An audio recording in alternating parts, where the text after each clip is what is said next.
בואו לשחק איתי, אתם השורה הכחולה. היי בסטי. תגידי, נכון אמרת שיש להורים שלך חנות של תיקים? כן, למה? אז את חייבת להביא לי מותג, אם את רוצה שאנחנו נשאר חברות כאילו.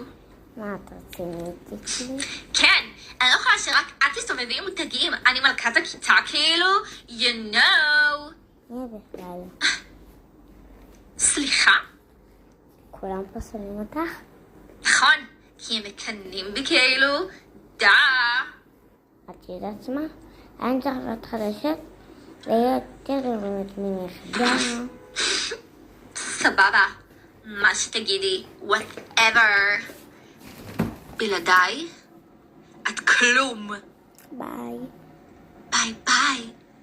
לא זרעת. שקט לעצמך.